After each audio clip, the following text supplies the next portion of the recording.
Yeah, a wonderful morning greetings to you wherever you're listening to the sound of my voice. This is omoluwabi 87.7 FM. Studio time check. It's 2 minutes gone past the hour of 9 from omoluwabi 87.7 FM studios, broadcasting live in the city from Mokola Hill, here in the city of Ibadan. You know how we do it on a weekly basis, week in, week out. This is the Discourse, the show where we dissect some of the major national issues. We get expert opinions, and you, our listeners, get to share your thoughts about some of the major issues that concern you and I. I am your anchor man, Stephen Adedigba, and I'll be leading the ship of this show this morning. Today won't be an exception of the great contents we are used to bringing for your listening pleasure, as we have so many interesting and exciting contents to share with you this morning. In what looks like a tough race of political juggernauts in Edo State, the destiny of 18 political governorship and gubernatorial aspirants rests on the shoulder of over 2 million eligible voters. What does this portend for the people of Edo State? The future of the state rests on their shoulder, as they have a role to play to express their franchise in voting who becomes the next governor of Edo State. There have been several stories coming up from different angles, different quarters in relations to this story. That will be the very first focus of the show this morning. Matters arising, Edo State election. So for many people who are just joining us right now, today being the 21st day in the month of October 2024, is the day the election in Edo State will be held. And of course, on the flip side, we'll be having this analysis and discussion in view of cabinet reshuffle. Is this the way forward for governance to take the right shape under President Bola Ahmed Tinubu? These are the focal points and issues we're definitely going to be dissecting on the show this morning. Let's start with Edo State. The Edo State coming election, the election ongoing election happening right now in Edo State. In the studio this morning, I have with me Professor Wole Akinyemi. It's great having you join us live this morning, Prof. Good morning, Icon. It's great to be here. It's great to have you too. In a short while, we would definitely have Taya Jewole join us in the studio. Right about now, we have Comrade Omoju joins us live. Comrade Omoju, it's great having you. Thanks for having me. Absolutely. Good morning, Nigerians. Good morning. It's great having you join us live in the studio. Taya Jewole. Good morning, Nigerians. Good morning, Ibadan.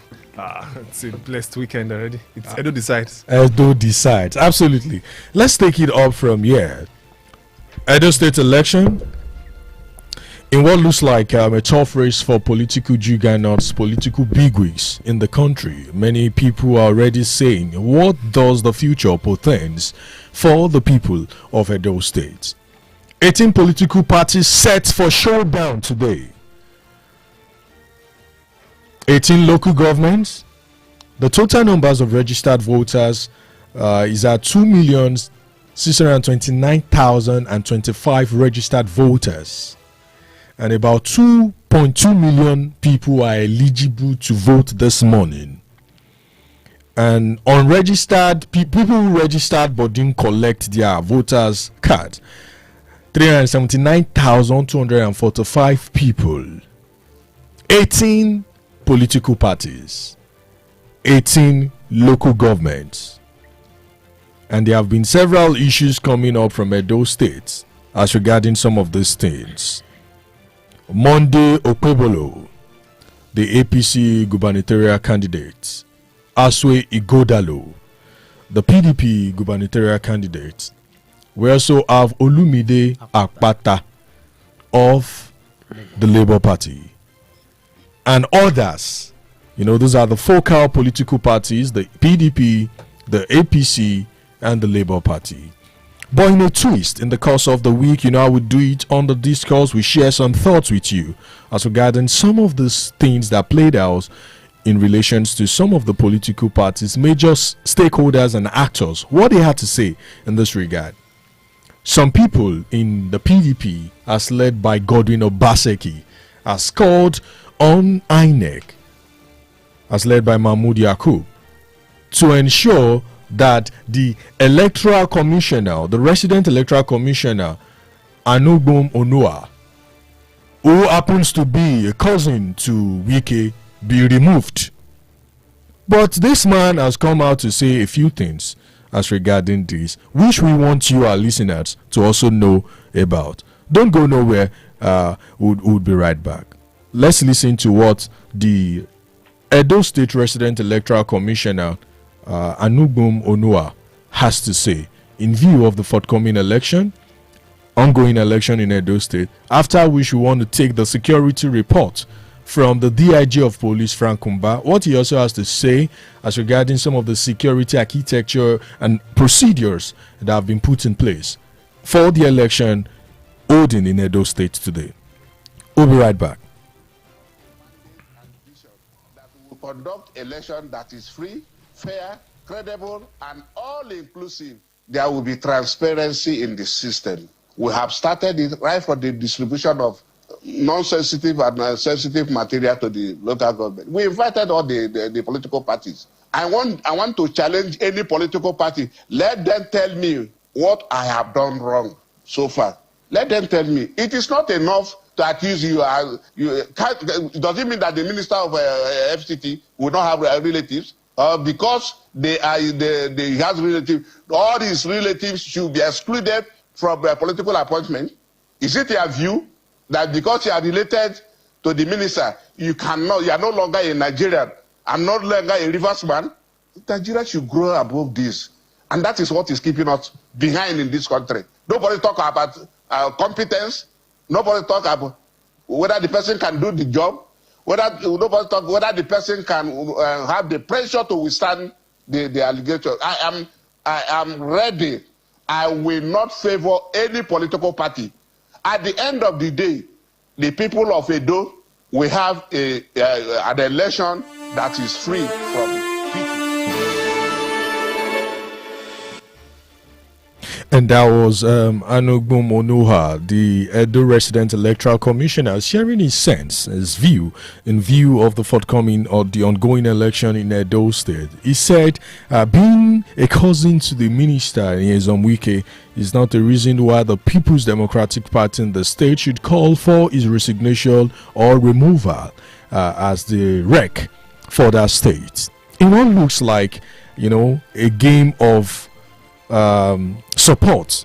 He said that he is not in any way going to favor any political party because his work is to ensure that the future of the Edo people is delivered through the mandate of the people's votes. I'm sure as our listeners this morning, there are some thoughts already forming in your mind in relation to some of this. But let's also know there have been hundreds, thousands of policemen, security operatives deployed to Edo State because of how sensitive that state is. In view of this election, the DIG of Police, Frank Kumba, also has something to say in this regard. Just after that, we'll take some of the views of our in-house analysts. Then after that, we'll take what Godwin Obaseki, the incumbent governor of Edo State, also has to say in view of some of this. Don't go nowhere. We'll be right back. Realize that we are not the one conducting the election per se. Our job is to make sure we provide a violent-free environment, a crime-free environment, a crisis-free environment for INEC and other key stakeholders to also carry out this. And this we want to pledge that we will do and do to our utmost best. We want to reassure the people of the Edo State that we will provide a level playing field to everybody. We will be politically neutral. We will be professional. We will enforce the laws strictly, friendly, but politely. We will hold people accountable when they infringe on the laws. We will make arrests where necessary and will ensure that those who go out of their way to break the laws don't go scot-free. We will collaborate with all law-abiding institutions that have legitimate roles to play in this election. We'll work with the military. We'll work with members of other law enforcement agencies who are also coming in to support us. And we'll work with you. We'll work with the civil society organizations. We'll work with the media. And we'll work with the election.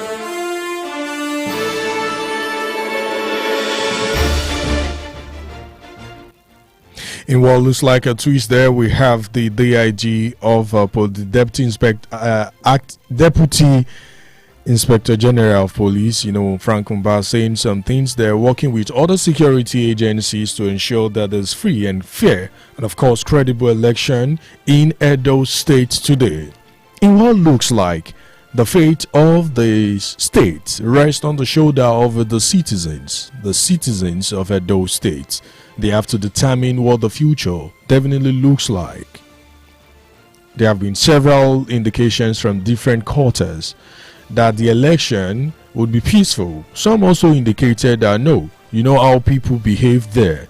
It's going to be a war of political juggernauts and titans in the state. This morning I have the honor and privilege to have Professor Wole Akinyemi join us live in the studio, Taya Jewole and Comrade Omoju. Let's start with you, Prof. Let's look at this.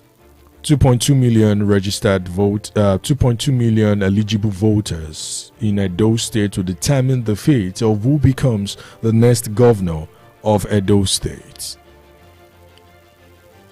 2,629,025 registered voters and about 379,245 voters has refused to collect their PVC. But in what stands out, 18 political parties, 18 candidates, 18 local government. Do you think this figure, 2.2 million eligible voters, truly represent the interest or show that the people of Edo State are actually so ready to determine the fate of the state? Professor Wole Akinyemi, let's start with you this morning. Thank you very much. Edo State is very, very strategic in the political equation of Nigeria. It is the gateway to the South-South, and it is also the gateway from the South-South to the rest of the country. So whatever that happens in Edo State, we have impact on neighboring states. And it is instructive that the election of Ondo State is coming next to that of Edo. So whatever that plays out in Edo today, we should expect that it's going to reflect, it's going to have a great impact on the coming election of Ondo. But having said this, if you look at the figures, figure 18, spiritually, it has meaning. One stands for new beginning, H stands for new beginning.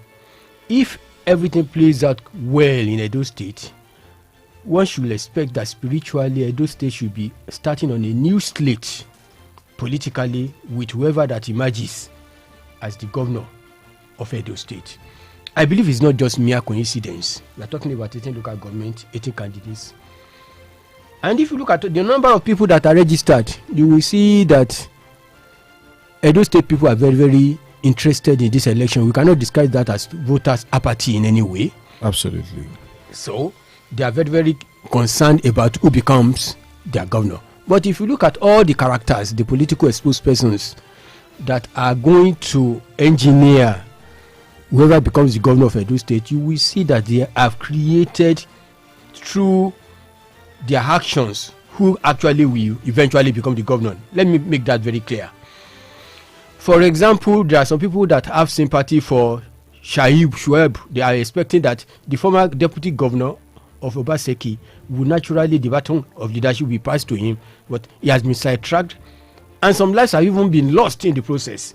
Now, this is a man that the court has declared that no, is a impeachment reinstated as that should deputy be governor. reinstated as deputy governor. So that one is there. The desirable factor is very, very But important. Obaseki has gone against the court's directive. Obaseki has gone against the court directive. That is one. So Obaseki has some issues with the people of Edo State and with the judiciary. The second aspect of it is the relationship of Obaseki and Adam Oshiomhole. You will see that what happened between Obaseki and Oshiomhole is what actually also was replicated with Shuaib and Obaseki. So the question Nigerians want to ask themselves is, why do you go ahead to pick somebody as your deputy when you don't have confidence And trust. in that person? And this is not an Edo problem alone. It's a problem all over Nigeria. It's a problem of leadership. Because where you have, I've always said it, that the success of a true leader is measured by his successor, his quality of successor. So in a situation where people don't have confidence in the person that is supposed to be their running mate, it is not a situation that is tolerable. It's not a situation that is acceptable. It's not a situation that augurs well for good leadership.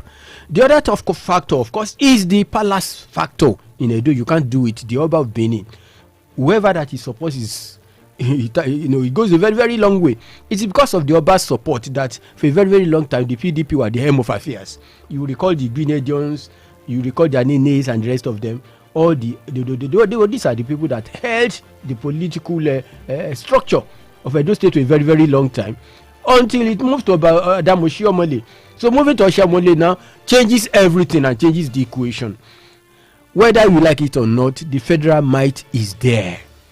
So are you saying the federal government is also interested? No, of course, the federal government influencing? Not that they will corruptly influence, but the federal government is an APPC-led government.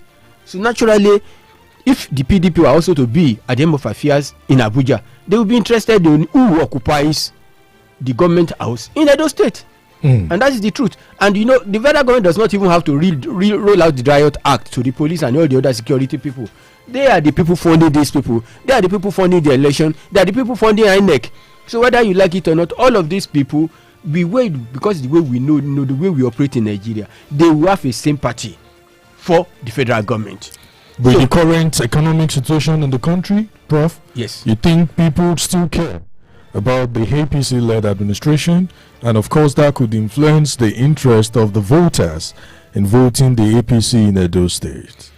The people that we determine that we vote, they are one. But the people that we organize the elections, they are also very, very important. Because the people that are organizing the elections, whatever at the end of the day behind closed doors that they say is the outcome of the election, whether it is credible, whether it is fair, whether it is whatever they say that will be the final thing. Okay, Prof. Taya Joali, let's move to you. Edo decides. You've seen some of those indications. Don't you think, Taya, between Adams Oshiomhole and Obaseki, we've seen several campaign statements made during the campaigning process in Edo State. What would you make of this, Taya? Will it be the survivor of the fittest? Definitely. It's definitely Nigerian elections over the years. It has sadly, it's been a case of survival of the fittest, especially in the south region of the country. South. You saw what played out in Rivers State. What's still going on in Rivers State, and then in Edo State, it's usually very tense, especially at this time where we have a lot of factors into that that we put into consideration at this time. Considering the fact that there's a certain Adams Oshiomhole who has been in Edo State since the campaign period, since the beginning of the campaign period. He's been campaigning ruthlessly for his candidate, the APC governorship candidate up there. Don't you forget too that before this time, there used to be some kind of maybe good or some kind of relationship between the governor of Edo State and Adams Oshiomhole at some point. But then, as events unfolds, things went sour for the two of them, and then eventually they had to go some separate ways. And then, knowing fully well that time too, at some point, Adams Oshiomhole had to be stepped down as the chairman of the APC. Yeah. Considering all of this, there's a lot at stake today. We just hope that it won't turn out to be violent, just like it's about people, politics, and power.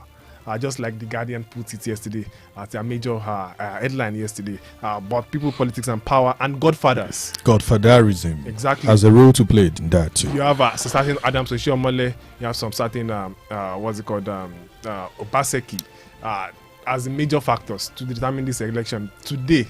And then you can't you can't rule out those two people because it's going to be I don't want to say this, but then we have to say it seems there's a score to settle. Absolutely. So we expect we just hope that the security agencies we do the needful. We just hope it won't turn out violence. Out violence. We don't want a bloodshed in this election. Absolutely. So then, whatever it is, we hope the people of Edo State wins at the end of the day. We hope the people of Edo State wins. Comrade Omoju, let's have your take in view of the Edo Decides election happening today. We've seen some of these materials being distributed across 18 local governments, across polling booths, polling units within the states. What would you make of this?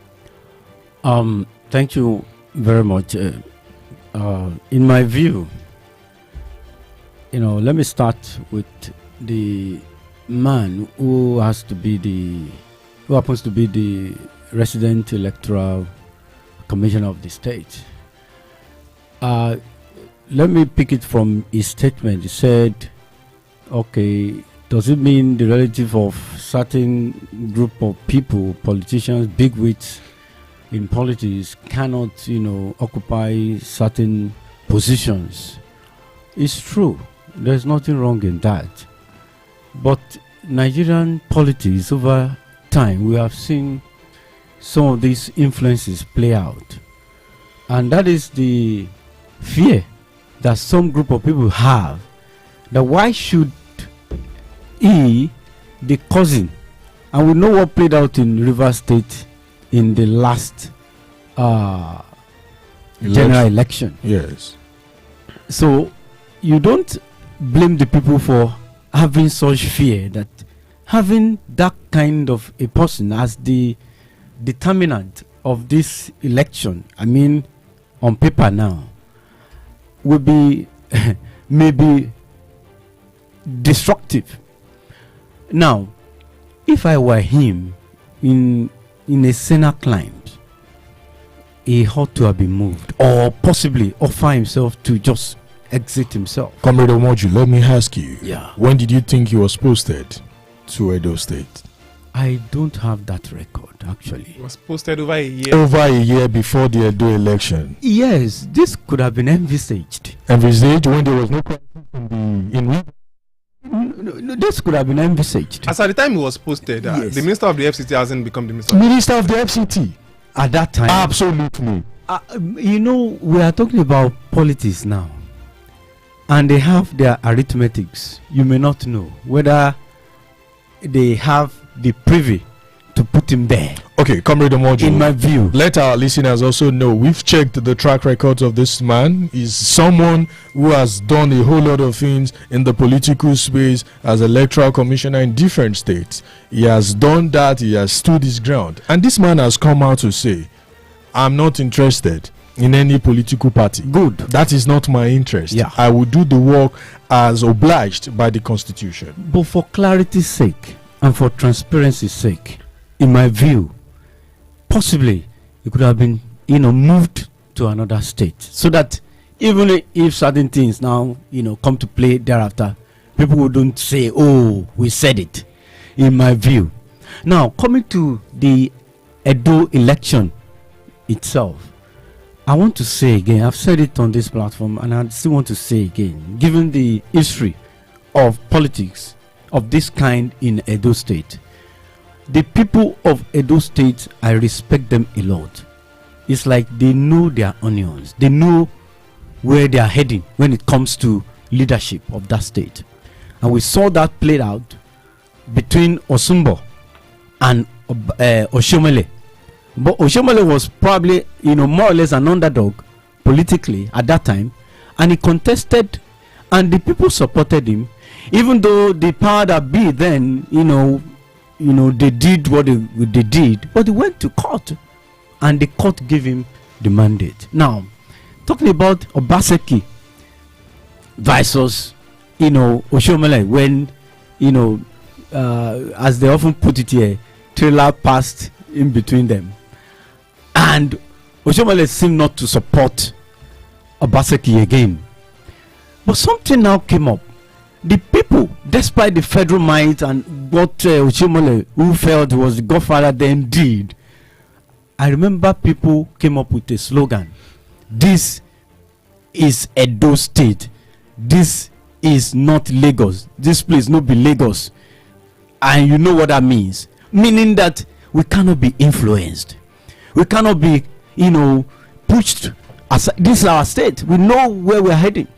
So in my view, sincerely speaking, I tell you, in a Senate climb, the APC-led party, in this case, if it were to be, in fact, somebody will be very, very reluctant to put himself under this party to contest. Comrade Omoji, given the challenges that we have in this country. I have to cut you there. Talking about Godwin Obaseki, he also shared some views in relation to the forthcoming election and how he's so confident about Asue Igodalo being the man that will take over the affairs of Edo State from him. Let's listen to what he also has to share. We'll be right back.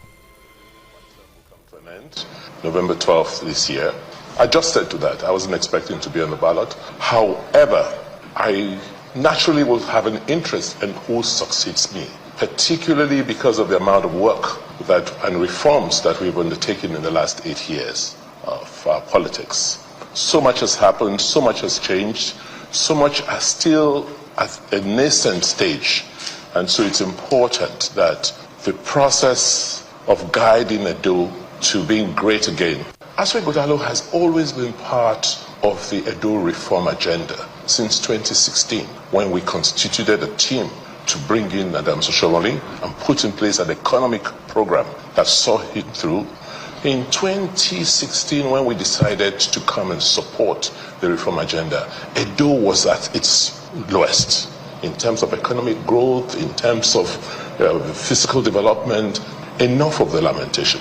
Asue Igodalo, when I called him to join the team in 2016, in the first meeting, said, look, he's not here to waste his time. Governor at that time was not prepared to accept and work with the reform agenda that he was going to pull out. And the first meeting, I recall him saying he didn't want any allowances. He wasn't part of, the process of, he didn't come here for allowances. He wanted to pay to serve. So it's always been about service. It's always been about contributing to the development of it. Yeah, that was Godwin Obaseki, the incumbent governor of Edo State, sharing his sense and his thoughts about some of those things. He raised some points about Asue Igodalo being someone whose interest is in the direction of positive change for the people of Edo State. Prof, what will be your reaction to what Godwin Obaseki has to say? What he said in view of the forthcoming election, and of course it's his own personal interest in who takes over the affairs of Edo State. Well, it's a national challenge. This big disconnect between the leaders and the people they are leading